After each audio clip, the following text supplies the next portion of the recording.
எல்லாருக்கும் வணக்கம். This is Aji. Welcome back to our channel. இன்றைக்கி நாங்கள் எங்கே போயிட்டுருக்கோன்னா சிங்கப்பூர் சென்டோசா ஐலாண்டுக்கு தான். அதுக்கு நம்ம ஃபஸ்ட்டு விவோ சிட்டி போகணும். விவோ சிட்டியிலேருந்து தான் நம்ம ட்ரெயின் எடுத்து போக மாதிரி இருக்கும். இதுதான் அந்த ட்ரெயின், ஆட்டோமேட்டிக் ட்ரெயின், டிரைவர் இல்லாத ட்ரெயின் தான். இது குட்டி ட்ரெயின் தான். மொத்தமே 2 கம்பார்ட்மெண்ட் தான் இருக்கும். ரொம்பவே பார்க்க எலிகண்ட்டாக இருக்கும். 5 மினிட்ஸ் ஒன்ஸ் வந்துட்டு பிக்கப் பண்ணுறதுக்கும் ட்ராப் பண்ணுறதுக்கும் வந்துக்கிட்டே இருக்கும். சிங்கப்பூரே ஒரு ஐலாண்ட் தான், அதுக்குள்ளே ஒரு ஐலாண்ட், அதுதான் சென்டோசா ஐலாண்ட். ஆல்மோஸ்ட் 30+ ஏக்கர்ஸ் உண்ட அந்த ஐலாண்டோட கெப்பாசிட்டி. உள்ளேயுமே ஐலாண்டுக்குள்ளேயுமே வந்துட்டு நமக்கு ஷட்டில் பஸ் விட்டுருப்பாங்க. ஷட்டில் பஸ் நமக்கு விட்டுருப்பாங்க பிக்கப் அண்ட் ட்ராப் பண்ணுறதுக்கு. இது ஃபர்ஸ்ட் நம்ம பார்க்குறது வந்துட்டு சென்சரி ஸ்கேப். இந்த சீன் வந்துட்டு நைட்டு பார்க்கும்போது அப்படியே டோட்டலாக வேறு மாதிரி இருக்கும் லைட்டிங்ஸோட. இந்த பக்கம் ஸ்கைலைனில் எல்லோரும் போயிட்டு இருந்தாங்க. சரி நம்மளும் டிக்கெட் வாங்கிட்டு போயிட்டு வரலாம் ஒரு ரைடு அப்படின்னு பார்த்தோம். ஆனால் பாப்பாவோட ஏஜுக்கு எங்களை அலோவ் பண்ணல. ஆஃப்டர் 2 இயர்ஸ்க்கு அப்புறம் தான் வந்துட்டு ஸ்கைலைனில் வந்துட்டு அலோவ் பண்ணுறாங்க. அங்கே போக முடியாததுனால அப்படியே நடக்க ஆரம்பிச்சிட்டோம். பார்த்தா அங்கே ஒரே ஏதோ பெரிய காடு மாதிரி இருந்துச்சு. பீச்சோட வைப் எதுவுமே இல்லை. சரி ஓகே, நம்ம ஃபஸ்ட்டு எந்தெந்த பிளேஸில் இருக்கோங்கிறத மேப்பில் பார்த்துக்கோன்ட்டு அதை ஒரு வியூ பார்த்துக்கிட்டு அப்படியே நடந்து போக ஸ்டார்ட் பண்ணியாச்சு. ஒரு வழியாக பீச்சை கண்டுபிடிச்சாச்சு. பீச்சை பார்த்ததோட பிள்ளைங்க 2 பேரும் ஹாப்பியாக ஓடுவாங்கன்னு பார்த்தா அப்படியே ஆப்போசிட்டாக நடக்குது. 2 பேரும் அந்த அலையோட சவுண்டு கேட்டு பயந்துட்டு உள்ளே பக்கவே போகவே இல்லை. சரி வாங்கன்ட்டு நான் அவங்கள கையை பிடிச்சி இழுத்துட்டு கூட்டிகிட்டு போயிட்டு இருந்தா மறுபடியும் தண்ணியை விட்டு பக்கமே இறங்கவே இல்லை. வெளியில் தூரத்துலேருந்தே பார்த்துட்டே இருக்காங்க. அந்த அலை சவுண்டு கேட்டு அவ்வளோ பயப்பட்டு இங்கே பார்த்தீங்கன்னா எங்கள் பாப்பா இப்படி தான் அப்பி பிடிச்சிட்டு இருந்தா. எங்கே அவளை நான் விட்டுருவேணுன்ட்டு அப்படி அப்பி பிடிச்சிட்டு இருந்தா. என் பையன் பின்ன வரவே இல்லை. தண்ணி பார்த்தா அவனுக்கு கண்டங்கிற மாதிரி அவன் பக்கத்துலேயே வரவே இல்லை. அந்த அலையை பார்த்து அவ்வளோ பயம். இத்தனைக்கும் நம்ம ஊர் சைடில் இருக்கிற மாதிரி அவ்வளோ பெரிய பெரிய அலை அந்த மாதிரிலாம் ஒன்றுமே இல்லை. ரொம்ப லைட்டாக மைல்டாக வேவ்ஸ் வந்துச்சு, அவ்வளோதான். என் பையனோட மைண்ட் வாய்ஸ் என்னென்னா என்னை விட்டுருங்கடா விட்டுருங்கடா அப்படிங்கிற மாதிரி இருந்துச்சு. பீச்லேருந்து நம்ம பார்க்கும்போதே அங்கே தெளிவாக தெரியும் கேபிள் கார் ரைடிங்லாம் போகிறது. பட் இந்த வாட்டி நமக்கு போக முடியலை. நெக்ஸ்ட் டைம் போய்க்கலாம் அப்படிங்கிற மாதிரி மனசை தேர்த்திக்கிட்டோம். ஏன்னா பாப்பாவுக்கு வேறு ஏஜ் கம்மியாக இருக்கிறதுனால அலோவ் பண்ணலை. இதில் உங்களுக்கு தெரியும்னு நினைக்கிறேன், இங்கே ஒரு பவுண்ட்ரி மாதிரி ஒரு லைன் போட்டிருக்காங்களா, இதுக்கு அந்த பக்கம் தான் ஷிப்பெல்லாம் போகும். அங்கே நமக்கு அலோவ் கிடையாது. அந்த பவுண்ட்ரி லைனுக்கு இந்த பக்கம் வந்துட்டு, அதாவது ஃப்ரண்ட்டில் நமக்கு விசிட்டர்ஸ்க்கு அலௌடு.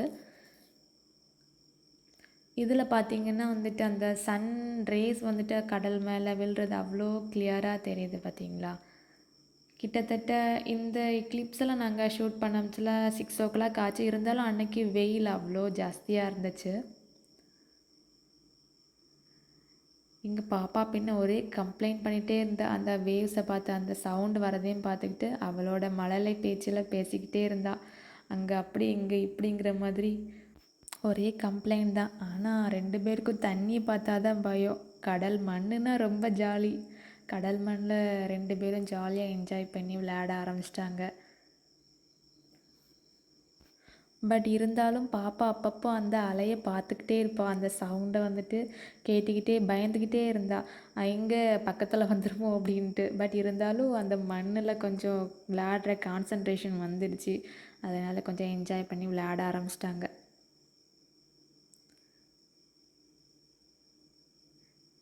அவங்க 2 பேரும் விளையாடுறது மட்டும் இல்லாமல் பக்கத்தில் இருக்க நம்ம மேலேயே மண்ணை தூவி போட்டு விளையாட ஆரம்பிச்சிட்டாங்க. மண்ணில் 2 பேரும் விளையாடுறத பார்த்து கொஞ்சம் நேரம் டைம் ஸ்பெண்ட் பண்ணிகிட்டு இருந்தோம். நெக்ஸ்ட்டு விளையாடி போர் அடிச்சுட்டோ என்னமோ தெரில, மண்ணை தூக்கி நம்ம மேலேயே எரிய ஆரம்பிச்சிட்டாங்க. அப்படியே சன்செட் ஆகிற டைமும் வந்துடுச்சு. ஆஃப்டர் 7 o'clock மேலே வந்துட்டு தண்ணிக்குள்ளே இறங்குறதுக்கு அலௌடு இல்லை. நமக்கு மைக்கில் வந்துட்டு அலௌன்ஸ் பண்ணிடுவாங்க 7 o'clock மேலே யாருமே தண்ணிக்குள்ளே இறங்க முடியாது. மண்ணில் விளையாடுறேன்னு சொல்லிட்டு 2 பேரும் மாற்றி மாற்றி மண்ணை தூக்கி மண்ணிலேயே குளிச்சிட்டாங்க. என் பையனை சரி நமக்கு 7 o'clock ஆக போகுது, அதுக்கு முன்னாடி கொஞ்சமாவது தண்ணியில் இறக்கி விட்டு காலையாவது நினச்சி விட்றலாம் அப்படின்னு பார்த்தா அவன் இறங்கவே இல்லை. நானும் என்னெல்லாமோ சொல்லி பார்த்தேன், ஆனால் அவன் கேட்கவே இல்லை. அந்த அலை சவுண்டுக்கு பயந்துகிட்டே இருந்தான். சரி ஓகே பரவாயில்ல, நம்மளாவது அவனை தூக்கி வச்சுட்டு போகலான்ட்டு அப்படியே கடற்கரை ஓரமாக அப்படியே நடந்து போயிட்டே இருந்தோம்.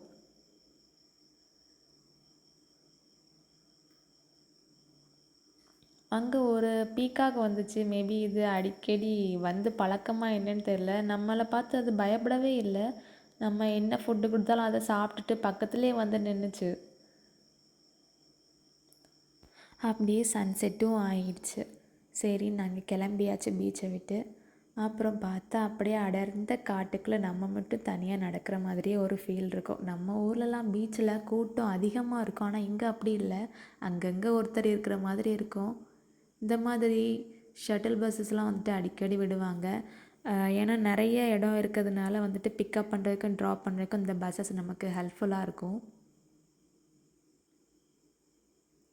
அப்படியே பிள்ளைங்களை கூட்டிகிட்டு மறுபடியும் ஸ்டாலரில் தள்ளிட்டு கிளம்பிட்டோம். ஆஃப்டர் 7:30க்கு மேலே இப்படி தான் பீச் அப்படியே வெறிச்சோடி இருந்துச்சு. யாரும் இல்லா காட்டுக்குள்ளே நாங்கள் மட்டும் தனியாக இருக்கிற மாதிரியே இருந்துச்சு. 7:30 ஆனாலும் ரொம்ப இருட்டலை, கொஞ்சம் லைட்டிங்காக இருந்துச்சு. இது வந்துட்டு பக்கத்துலேயே நிறைய ரெஸ்டாரண்ட்ஸ் இருந்துச்சு. விசிட்டர்ஸ் வந்து எதுவும் சாப்பிடணுன்னா அவங்களுக்கு அது ஹெல்ப்ஃபுல்லாக இருக்கும்ன்ட்டு. சென்டோசாவில் 8 o'clock அப்புறம் இந்த விங் ஷோ நடக்கும்.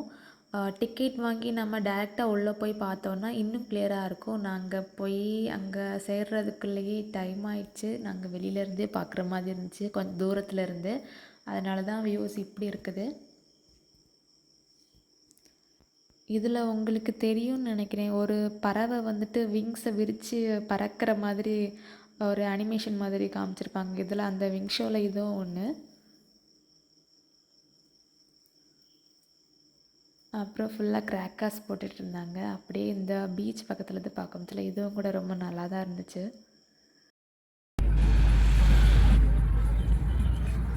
இதுதான் அந்த ஆட்டோமேட்டிக் மினி சைஸ் ட்ரெயின்.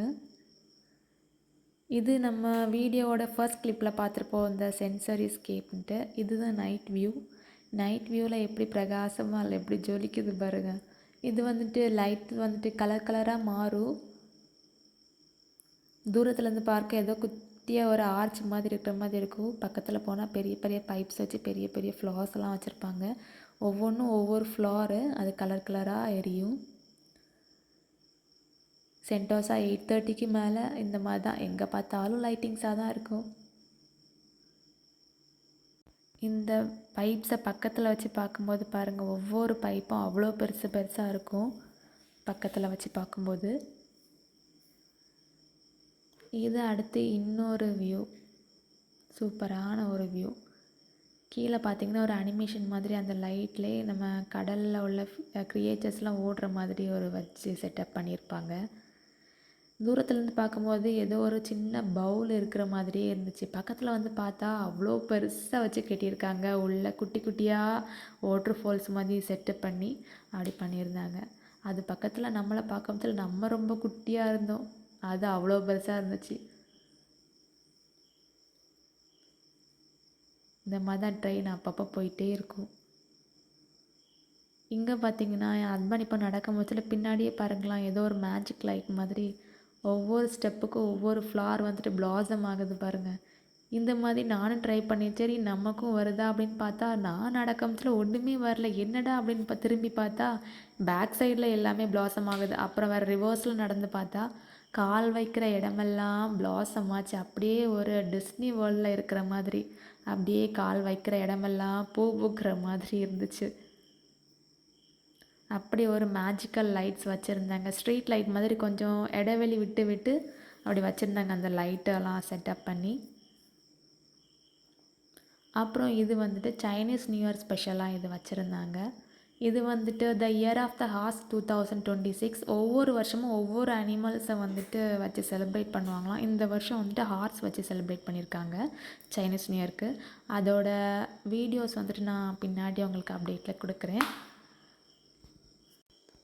எங்கே பார்த்தாலும் எங்கேயாவது ஒரு லைட்ஸ் வந்துட்டு டிஃப்ரெண்ட்டாக அப்படி நமக்கு கண்ணில் பட்டுகிட்டே தான் இருக்கும். அப்படி அடுத்து பாருங்களா, இப்போ தான் டிஸ்னி வேர்ல்டில் போயிட்டு வந்த மாதிரி இருந்து அடுத்து ஒரு ஃபேரி டெய்லுக்குள்ளே நுழைஞ்ச மாதிரி இருக்குது. அப்படியே ஹார்ஸ் எல்லாம் வச்சு, ஏன்னா சைனீஸ் நியூ இயர் ஸ்பெஷலில் அதனால ஹார்ஸ் எல்லாம் வச்சு அப்படியே விங்ஸ் பறக்கிற வச்சுற மாதிரி ஒரு ஃபேரி டெய்ல் வேர்ல்டை வந்துட்டோம். அப்படியே இந்த மொமெண்ட்டை பாருங்களேன், அப்படியே இந்த ஸ்மோக்கு லைட்டிங்ஸ், அப்புறம் இந்த ஸ்ப்ரே, அப்புறம் இந்த ரெக்கை வச்சு குதிரை, இதெல்லாம் பார்க்கும்போது அப்படியே ஏதோ ஒரு கார்ட்டூனில் பார்க்குற மாதிரியே ஒரு ஃபீல் அப்படி இருந்துச்சு. என்னோட பையன் பின்ன இது ஏதோ உண்மையான குதிரை அப்படின்னு நினச்சிட்டு அதில் ரைட் போகணும், என்னை கூட்டிகிட்டு போகணுன்னு சொல்லிட்டு இருந்தேன். அவன்கிட்ட சொல்லி புரிய வச்சு இது ஸ்டாச்சுடா அப்படின்னு சொல்லி புரிய வைக்கிறதுக்குள்ளே ஒரு வழி ஆகிட்டோம். கிட்டத்தட்ட 10 ஆகிடுச்சு நாங்கள் விவோ சிட்டி போயிட்டு மறுபடியும் எம்ஆர்டி எடுத்து எங்களோட ஏரியாவுக்கு போகிறதுக்கு. அவ்வளோதான், இந்த வீடியோ முடிஞ்சுது. இந்த வீடியோ உங்களுக்கு பிடிச்சிருந்தா லைக் பண்ணுங்கள், ஷேர் பண்ணுங்கள், மறக்காமல் சப்ஸ்கிரைப் பண்ணுங்கள். தேங்க்யூ.